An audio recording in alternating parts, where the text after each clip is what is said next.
Fue encarcelado por sus superiores, por obedecer a Dios más que a los hombres. Escribió con belleza en la oscuridad más cruel y regaló a la Iglesia un mapa secreto para atravesar las noches oscuras del alma, sin perder la fe. En la España ardiente del siglo XVI, un fraile pequeño y silencioso, fue encadenado y castigado, no por error sino por fidelidad. Y en aquel encierro, sin libros, sin luz, sin consuelo humano, nació una verdad tan profunda, que siglos después la Iglesia la reconocería como sabiduría universal. Colaborador de Santa Teresa de Jesús, fue partícipe con ella, de una reforma que buscaba volver al fuego original del Evangelio. Este hombre, caminó por senderos interiores que pocos se atreven a recorrer, y aprendió a nombrar lo que sucede, cuando Dios parece ausente, a pesar de actuar, con más fuerza que nunca. Nada de esto ocurrió por casualidad, y nada fue comprendido de inmediato. Solo el tiempo revelaría que aquel prisionero del Carmelo estaba escribiendo una de las páginas más altas de la espiritualidad cristiana y que su voz, nacida en la sombra, estaba destinada a iluminar a generaciones enteras hasta ser reconocido como doctor de la Iglesia.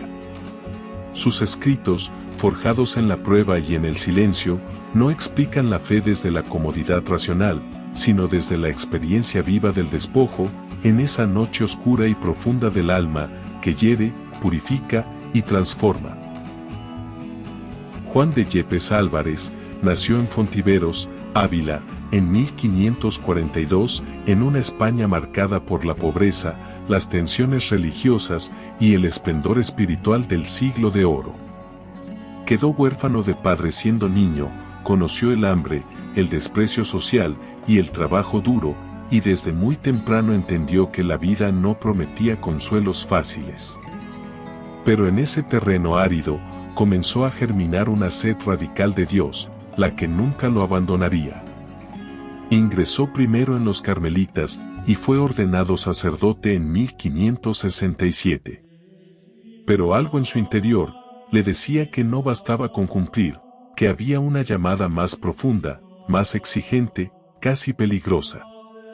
Ese llamado tomó forma cuando encontró a Santa Teresa de Jesús, conocida como Santa Teresa de Ávila, quien vio en aquel fraile pequeño, silencioso y frágil un gigante espiritual. Juntos emprendieron la reforma del Carmelo, buscando volver a la pobreza, al silencio, a la oración desnuda, en una iglesia que también estaba siendo purificada tras el Concilio de Trento. Esa fidelidad radical le costó caro. Incomprendido y perseguido por sus propios hermanos, fue encarcelado en Toledo en 1577. Encerrado en una celda oscura, sin luz, sin libros y sin consuelo humano, fue sometido a humillaciones y castigos. Y es allí, en esa noche real, física y espiritual, donde se gesta uno de los tesoros más grandes de la mística cristiana. Porque en la oscuridad más absoluta, Juan no perdió la fe, sino que la profundizó. De ese tiempo en el abismo, brotaron versos y doctrinas que cambiarían para siempre la espiritualidad de la Iglesia. De esa experiencia, nace su enseñanza central, la famosa, y a menudo malentendida, noche oscura del alma.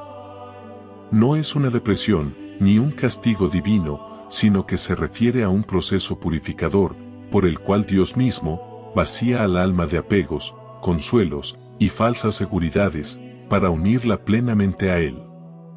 Se trata de una pedagogía divina exigente, la que Juan explica con precisión teológica y belleza poética. En obras como Subida al Monte Carmelo y Noche Oscura, San Juan de la Cruz desarrolla una auténtica doctrina espiritual sobre el camino de la unión con Dios. Nos enseña que para llegar al todo, hay que pasar por el nada, no como negación de la vida, sino como libertad interior. A esta arquitectura espiritual se suma un cántico espiritual inspirado en el Cantar de los Cantares, donde describe el diálogo de amor entre el alma y Dios, con un lenguaje nupcial de extraordinaria profundidad. En su obra Llama de Amor Viva, muestra el estado del alma ya transformada, herida de amor divino, viviendo en una intimidad continua con Dios. Sus textos no son simples poemas, sino tratados místicos, de altísima densidad doctrinal, comentados por el propio santo, con rigor teológico, razón fundamental por la cual fue proclamado doctor de la Iglesia en 1926, reconociendo que su enseñanza no es solo experiencia personal, sino doctrina universal, segura y profunda, sobre la vida espiritual. Una auténtica ciencia del alma, iluminada por la luz de la fe. La liberación de San Juan de la Cruz de su prisión en Toledo es uno de los episodios más impresionantes de su vida y un reflejo de su confianza total en Dios. Tras ser encarcelado por sus propios superiores carmelitas en 1577, en una celda oscura, estrecha y con poca luz, soportó días de hambre, incomodidad y aislamiento absoluto. Sin embargo, ni el miedo ni la desesperación lograron quebrantar su espíritu. En oración constante, cultivó la paz interior y la unión con Dios. Su liberación se produjo de manera milagrosa. El pequeño fraile fue hallado fuera de su celda tras la intervención de la providencia divina que movió corazones y circunstancias a su favor. Este episodio quedó grabado en la memoria de quienes lo conocieron, como un signo de que la fidelidad a Dios supera cualquier injusticia humana y que en la oscuridad más profunda, la luz del Espíritu puede abrir caminos imposibles.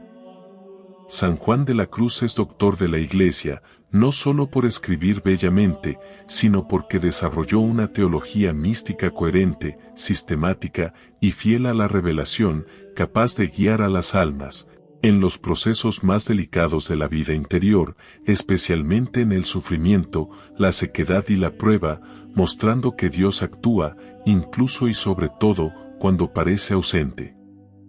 Tras su liberación milagrosa de la cárcel, continuó su vida entre fundaciones, responsabilidades y nuevas incomprensiones, siempre humilde, siempre silencioso, siempre fiel, hasta que enfermó gravemente y murió en Úbeda, el 14 de diciembre de 1591, pronunciando palabras de abandono confiado en Dios, sin gloria humana, pero dejando una huella imborrable en la historia de la Iglesia.